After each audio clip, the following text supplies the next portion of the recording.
Les talents de l'immobilier, une émission en partenariat avec Recrutimo.com, le numéro 1 de l'emploi dans l'immobilier, une émission présentée par Antoine Ménard, fondateur de Recrutimo.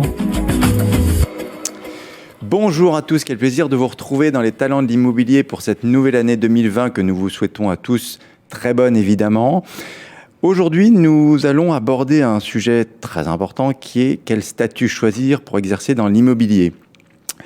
Pour nous accompagner dans cette émission et nous éclairer, surtout dans cette émission, nous accueillons aujourd'hui Éric Robin. Éric Robin, bonjour. Bonjour.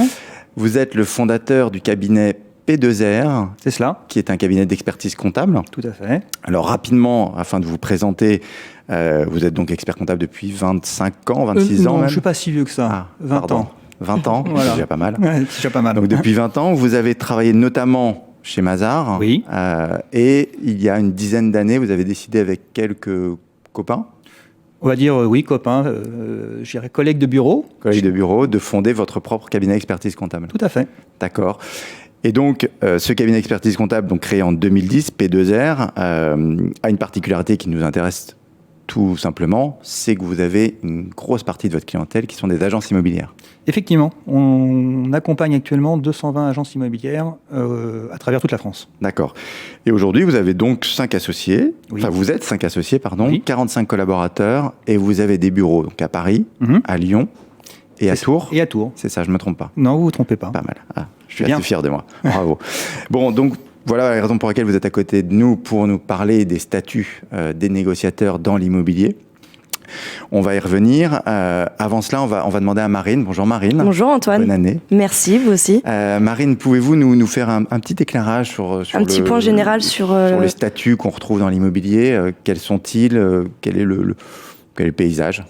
Alors on va commencer par le plus connu, c'est le négociateur salarié qui bénéficie, lui, d'un contrat de travail qui le lie à son employeur et instaure donc une subordination juridique.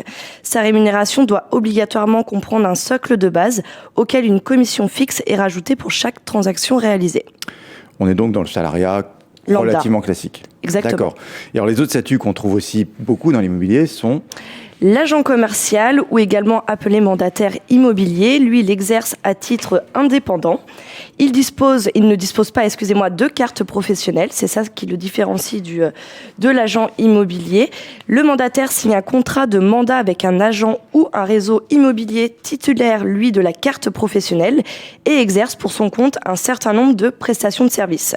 Alors, rappelons que le mandataire ne peut pas remplacer entièrement un agent immobilier. Parce que, par exemple, dans le cadre d'une transaction, il lui est interdit d'aller au-delà de la contre-signature de l'offre d'achat.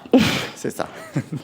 Et alors concrètement, aujourd'hui, est-ce qu'on arrive à avoir une répartition assez précise des différents statuts selon les entités ? Alors, selon une étude réalisée par Recrutimo auprès des recruteurs de l'immobilier, 65% des répondants annoncent proposer du salariat, que ce soit du type CDI ou CDD, et 35% des contrats d'indépendants. Si on fait un focus sur les candidats, 22% des candidats déclarent vouloir travailler en indépendant. Cependant, quand on leur explique la notion d'indépendant, les modalités et autres, ils montent à 44%. Donc ça veut dire que quand on prend le temps d'expliquer à un collaborateur qui se dit vouloir travailler en salarié, il est prêt à revenir sur cette notion-là et dire moi aussi, pour travailler dans l'immobilier, je suis prêt à être indépendant. Exactement. Quand on leur explique bien les différences et les modalités, ils sont 44%, donc presque le double de ce que les candidats déclaraient au début. Ok, donc d'où un rôle pédagogique de l'employeur. Tout à fait, d'explication dans le statut. C'est important. Éric, oui.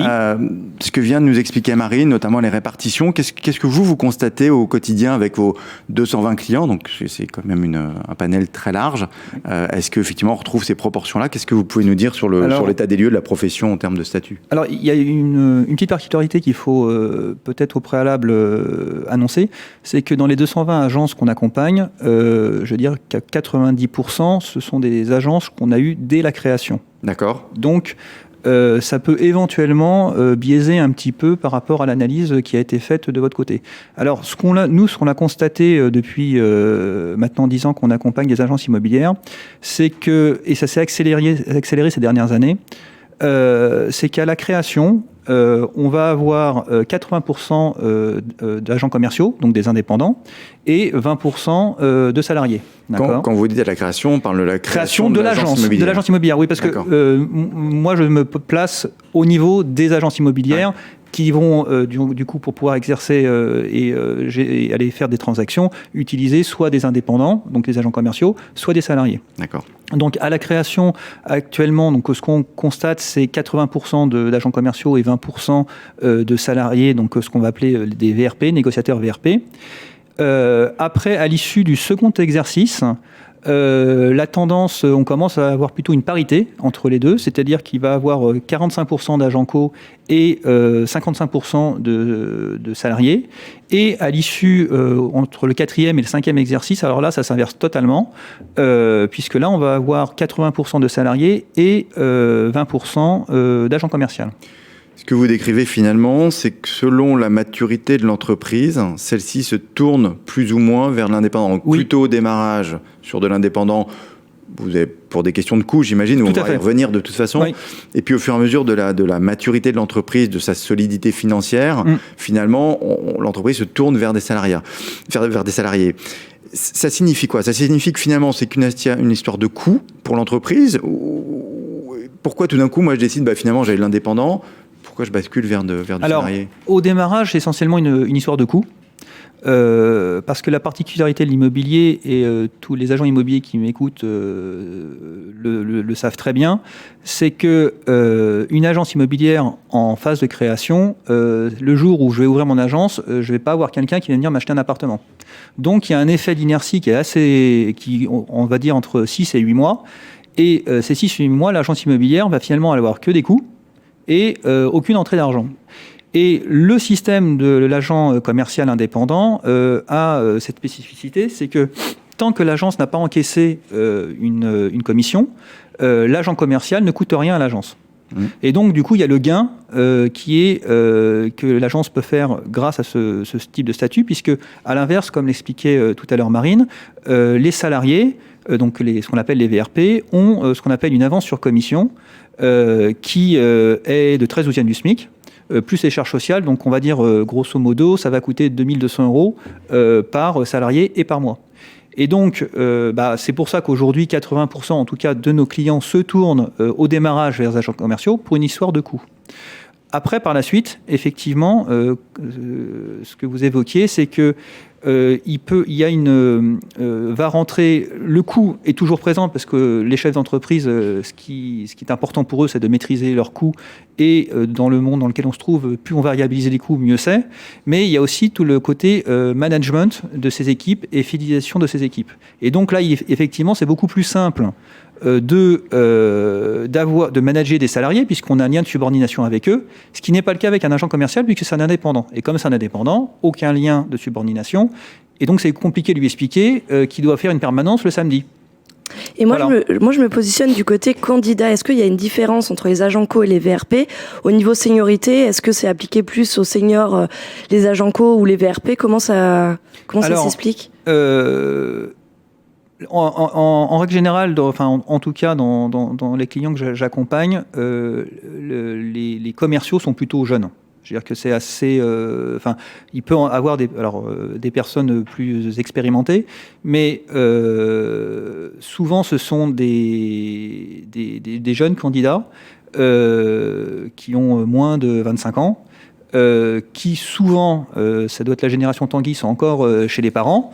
Et quand le directeur de l'agence immobilière présente statut agent co VRP, il lui explique, et c'est vrai, que concrètement, en tant qu'agent commercial, à partir du moment où ça va fonctionner, pour lui, il gagnera plus que si il est salarié.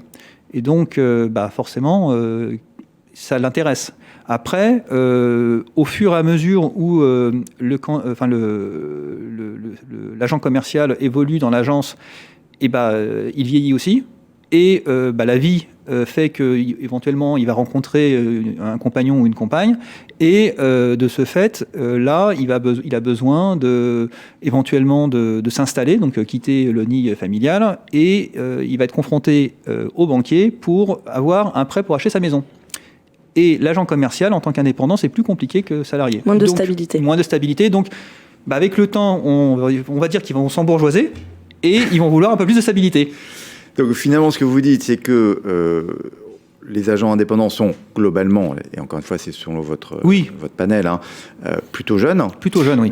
Que les salariés sont donc un peu plus âgés. Oui. Et finalement, il y a un rapport entre la maturité de l'entreprise, comme vous l'évoquiez tout à l'heure, c'est-à-dire qu'à partir d'une certaine période, ils se tournent vers du salariat, mais finalement, ça correspond bien à la maturité du collaborateur, qui lui aussi dit, moi j'ai besoin de stabilité, j'ai besoin de salaire, j'ai besoin de pouvoir déclarer quelque chose à la banque, donc je suis prêt à devenir salarié à mon tour. C'est ça. Alors qu'on aurait avoir tendance à se dire, on va le voir après quand on va parler de rémunération, que finalement quand je progresse dans l'entreprise, je suis meilleur, donc j'ai des commissions qui sont plus importantes, et on verra que l'agent indépendant a globalement des commissions plus fortes. En fait, c'est pas le cas, c'est finalement on recherche de la stabilité avec le temps.